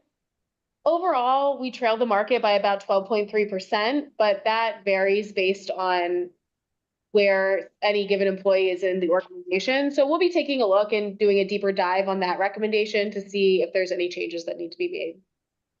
And then the fifth recommendation is base pay delivery. They recommend that we continue to grant annual adjustments as we do currently. And we're going to work on refining our policy on determining rates for new hires. So making sure that's more systematic and consistent across the groups.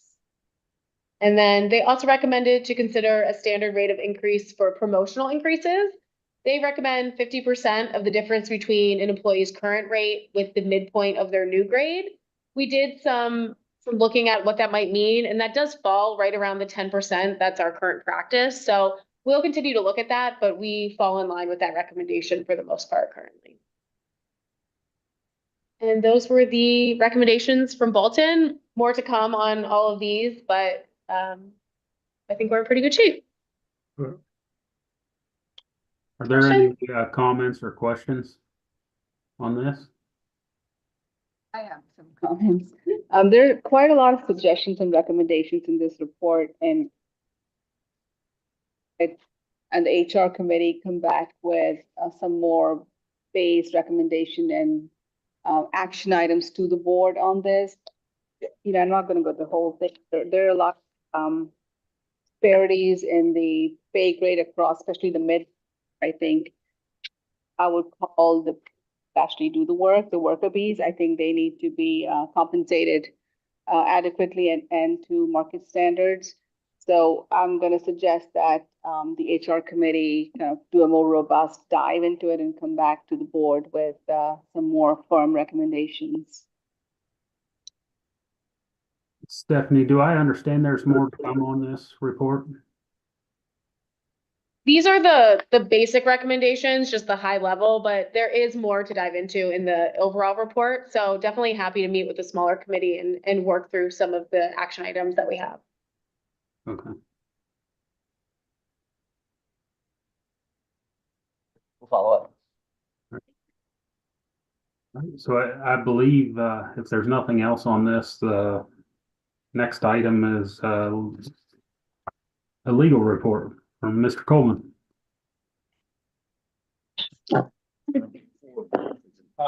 just let you know about the process for naming.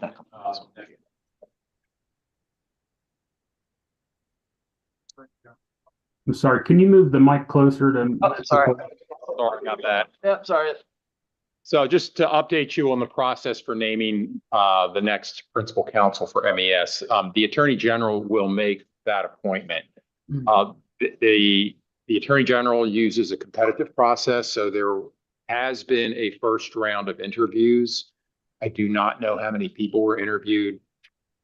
There will be a second round with the Attorney General, and then he will make that appointment. I'm hopeful that that announcement will happen before I finish my career here at the end of October. And will certainly do all I can to work with my successor in terms of ensuring a smooth transition and making sure that they are up to speed on the very large number of matters that we're working on. But I do not have a specific date that I can say that a person will be named to the position. That's all I wanted to update the board on. Thank you. I guess we'll enter into group updates, and the first being Sean Kelly. Yeah, I'm gonna go here. You know, I could move. Yeah.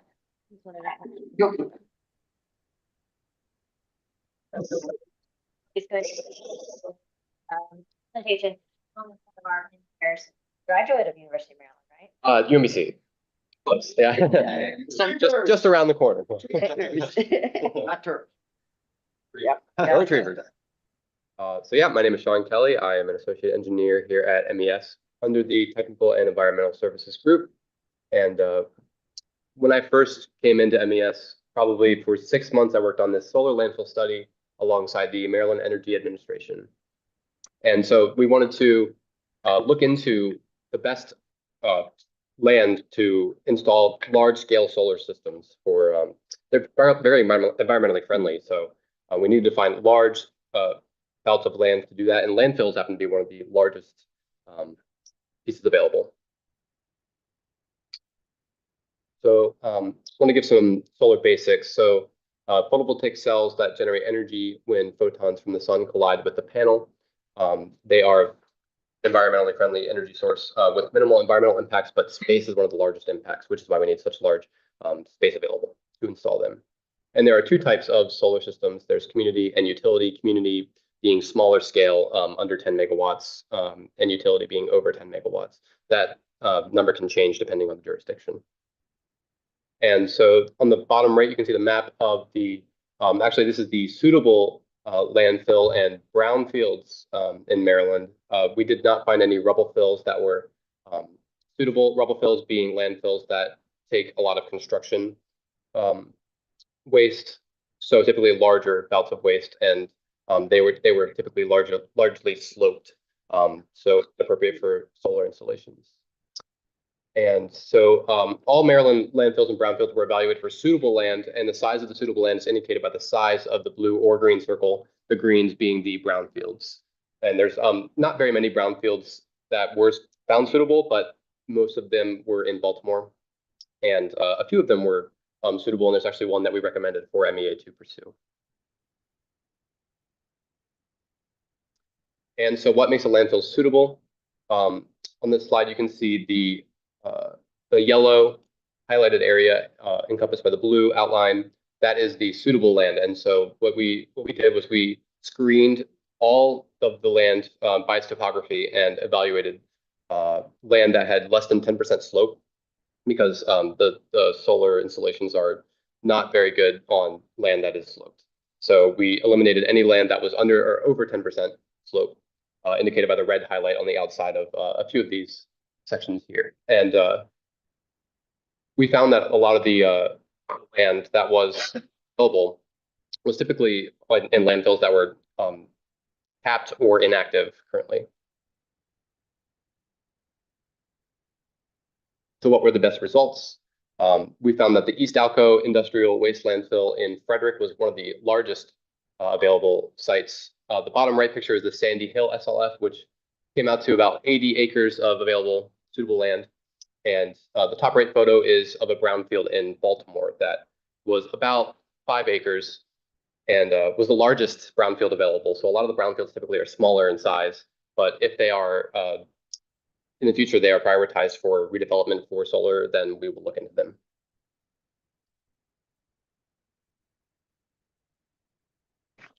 And so the next steps, MEA is going to contact each site or each owner, whether it's public or private, for these developmental proposals. And we can evaluate brownfields, like I said, if they're prioritized more for redevelopment in the future.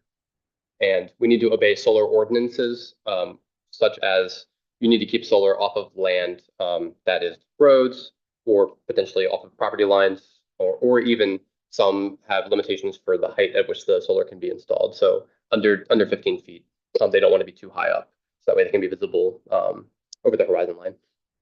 And another thing we can do is, study more solar landfill farms, find, the best technology for the future, maybe even get upgrades for solar that are more efficient in their processes. And that's all I have for today. Thank you. Yeah, any questions? Any questions from anyone? Just comment, that's a great initiative. Thank you, Sean, for presenting on that. Before you guys embark, the business case analysis on the return investment.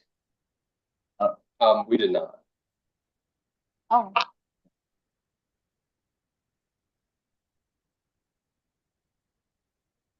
Okay.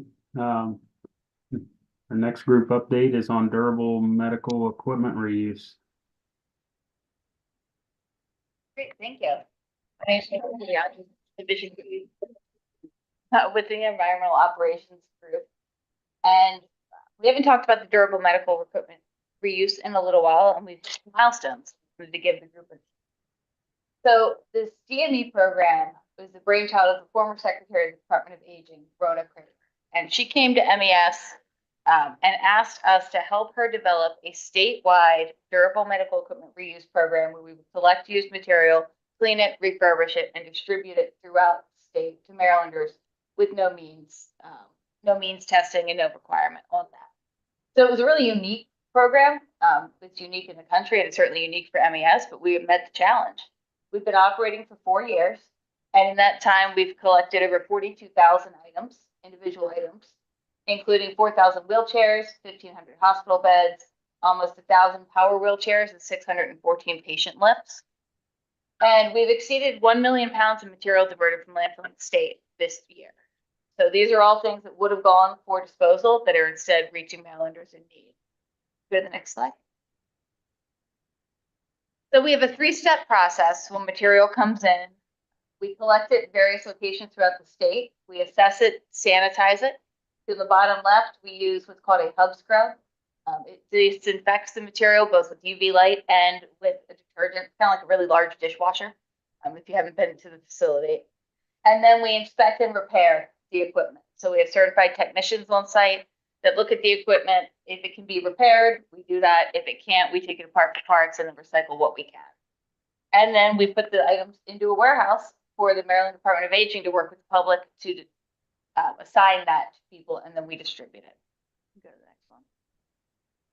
So we have various permanent locations throughout the state. We have 13 distribution/collection centers where they do both. Those are in the red circles. And then we have landfill donation collection centers. So we have 8 of those at various landfill sites throughout the state where residents who are taking their materials up to the landfill can divert right there. So if they don't know about the program or they're making a trip with household waste or someone passes away and they're cleaning out their house, it's really convenient. They donate it there. We collect from those sites and return it to that main site in Prince George's County in Cheltenham. So far, we've pulled out more than 400,000 cubic feet of space from Maryland landfills. So this represents almost 3,800 square foot ranch style homes. So that's a huge savings in volume for counties and landfills. And all know landfill space is at a premium. So in addition to serving Maryland residents, we're also helping our counties conserve landfill space and protecting the environment.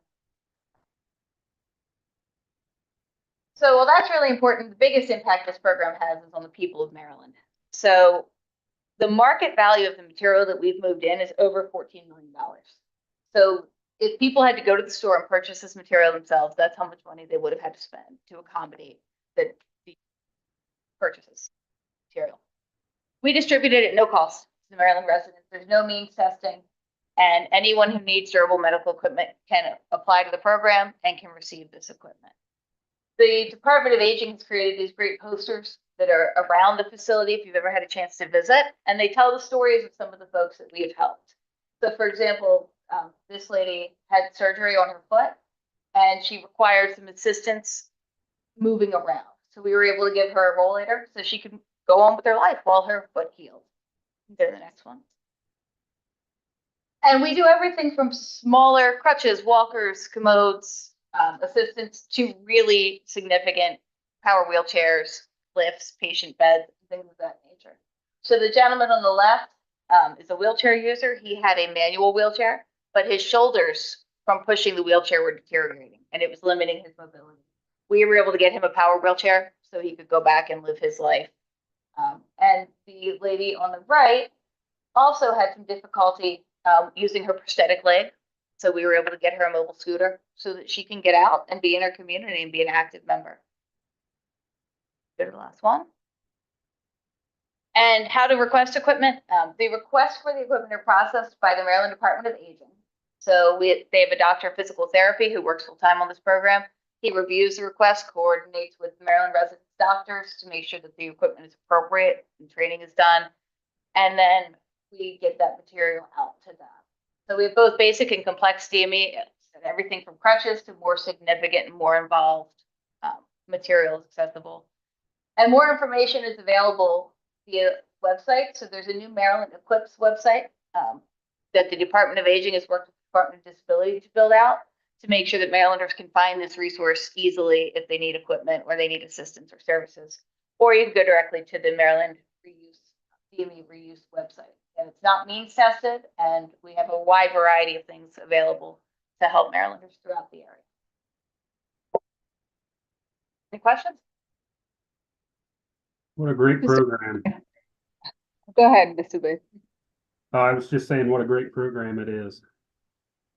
Oh, you just echoed, great initiative. So thank you for this presentation. At this point, we'll move on to asset management with Matt Lipinski.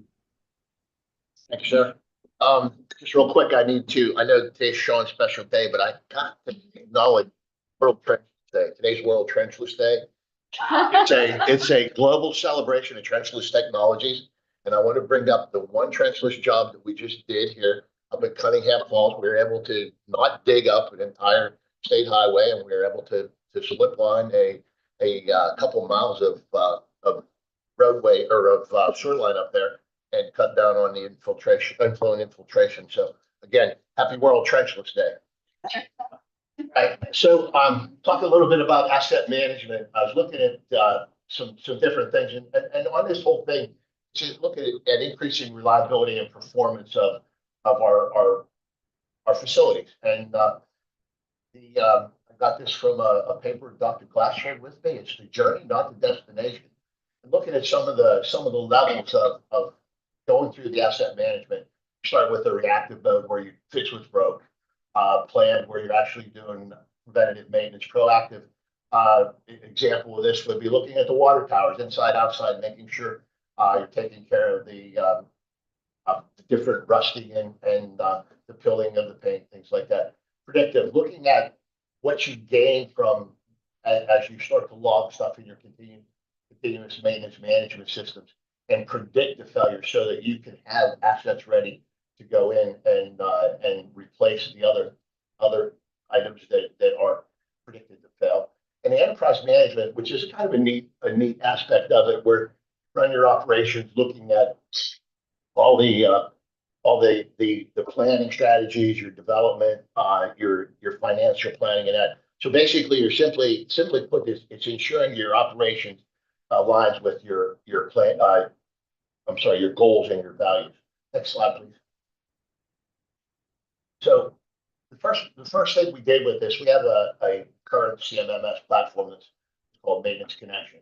So in reviewing this, we looked at our capabilities of our in-house GIS to store our documentation that we've had for projects that we've worked over the past 10 years. We looked at Maintenance Connection. Scott Kearney, our lead in the maintenance side, he took and walked us through the platform. We actually we also met with the Maintenance Connection people to kind of get some more details about how we do this. So right now we're looking at the cost of the licensing and what it's going to take for us to put this at the 270 facilities that we have. This Friday we have a meeting coming up to disclose or to discuss with sales cost of that. Last Friday we investigated what was called Red Eye, the Maintenance Connection Document Management System, and it's a really neat system. The problem is it's a paper drink, and you have to pay for each piece that you put in there. I think we're probably going to go with our GIS in-house capabilities and use that and work to tie that into the Maintenance Connection that we use now. Next slide, please. So the first thing we're going to start to look at is we're going to gather up the core information that we have for our assets. The focus right now, water, wastewater facilities, include pump stations. Again, I talked about 10 years of as-built and design drawings, manufacturing manuals, and any of the stuff that we have available to us to more than likely store it in a GIS system. And then there's a template that's made for maintenance connection that's not quite aligned with what we do.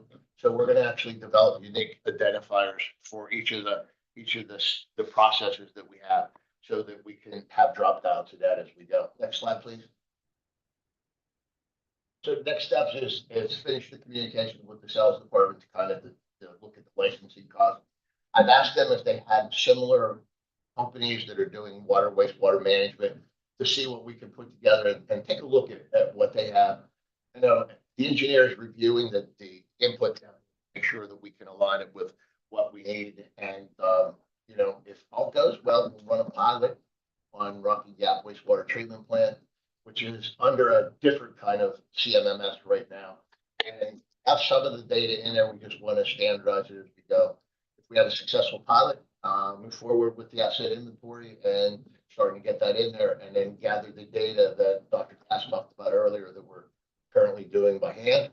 And then if all goes good and get a lot of movement forward, hopefully maybe the addition of an asset management position to look at that, to continue moving it forward, maintaining it, and keeping it viable for the long haul, and someday hopefully getting to that point where we are at the enterprise management side of it. Oh, I have any questions, comments? I have a question. Go ahead. Is there any plans to start an asset management group or a core group that maintains and then helps with the integration of the data as it comes in, for instance, your as-bills? So engineers that are working can quickly access everything that's going on with a asset. That's one of the keys right now. It'll be if we use the GIS or format that we have here, we'll everything that'll be a deliverable as far as the as-built in that will be written up in the contract so that it can be dropped directly into our GIS system. Everything will be laid out, and we'll be able to just drop it right in there. And then, you know, right now we have it on a shared drive. We have it in documents and that stuff. So again, gathering that up. But the hopes are once we start in this route, we're going to lay everything out, and we should be able to, when a new facility comes on board, boom, it should be in there automatically. And then as we go with the maintenance side of it, because this is a CMMS program, we'll start to develop our program maintenance and that, and then get to the point where as we gain all that data, get to the predictive and chart that I looked at for the first slide. Just to answer your question, I don't know if you answered it directly.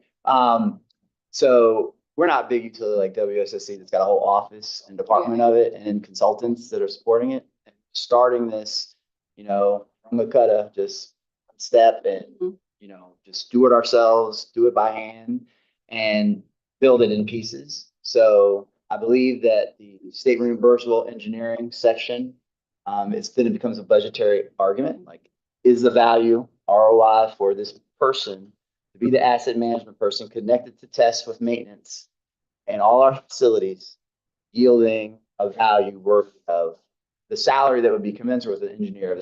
So mentions it on this slide.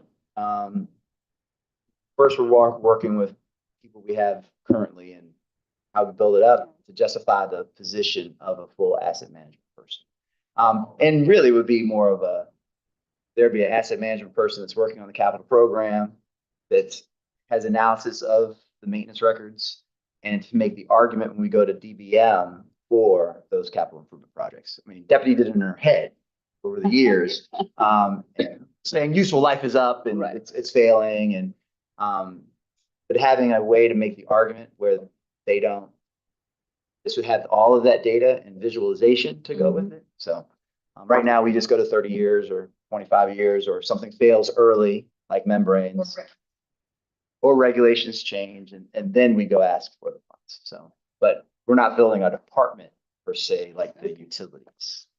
Well, good luck. That's a pretty heavy lift. Be interested to see how the Rocky Gap wastewater treatment plant goes. So it's quite a lot of work. So good luck. Keeping our fingers crossed on that. I've got a good team out there, and I think it's a good opportunity there.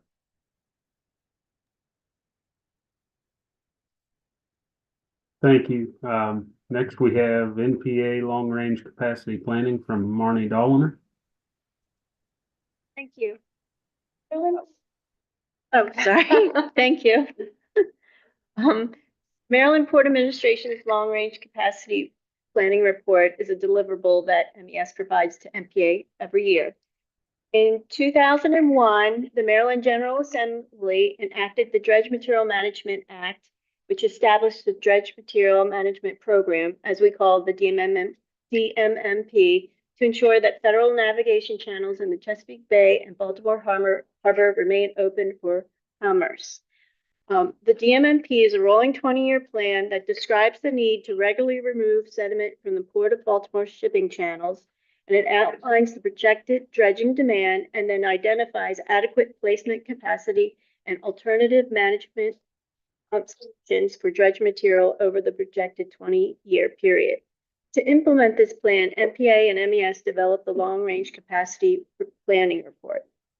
The report is updated annually with actual dredge material inflow volumes and changes in the site capacity due to inflow and construction like dike raising, and to provide projections on the remaining life of the existing dredge material management options.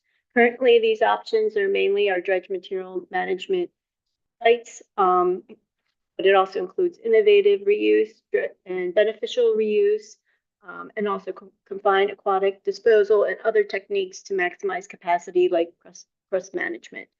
Some of these projects can take about 10 years to come online, so this planning report is very crucial to MPA for them to meet their DMMP planning goal for the year. MPA is required to provide placement locations for the federally maintained channels, and on the left, they're shown in blue, and then also some of the state channels are shown in gold. Typically, anything upstream of the North Point Rock Point line, which is at the bottom right-hand corner, everything upstream is designated for placement at both Masonville and Cox Creek dredge material containment facilities, which are shown in red. And then on the right, you can see the federally maintained Chesapeake Bay approach channels in magenta, and the material dredge from these channels go to Poplar Island. And in the future, they'll go to James Island and Barron Island when construction is completed on those two projects. They're both part of the Mid-Bay project.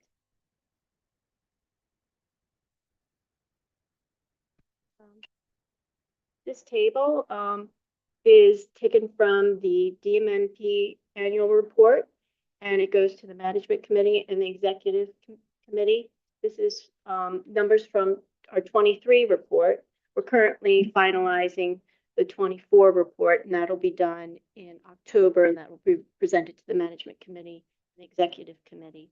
But if you look at this table, it shows each channel segment and the calculated amount of dredge material needed over the next 20 years, and then the remaining capacity for each segment based on our modeling and calculations that we do. So as long as our dredging need number is lower than our remaining capacity, MPA has a 20-year plan. But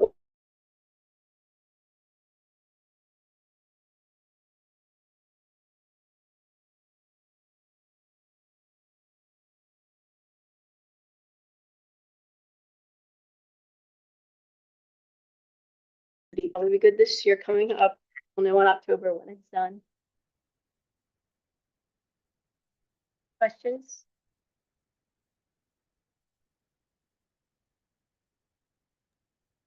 Any questions?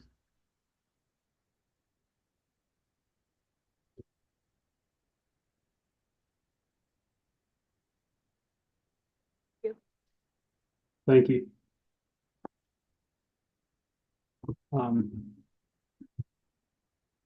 Next, is there any new or old business that the board needs to discuss?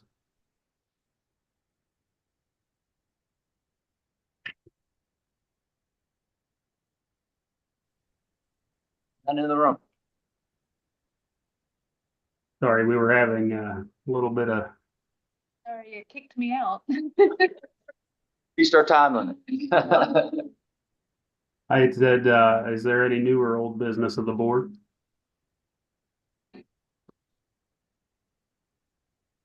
Hearing none, the upcoming meetings, there's an audit committee meeting Thursday, October 24th at 9:30 a.m. And the next board meeting will be Thursday, October 31st at 9:30 a.m. I guess the meeting is adjourned.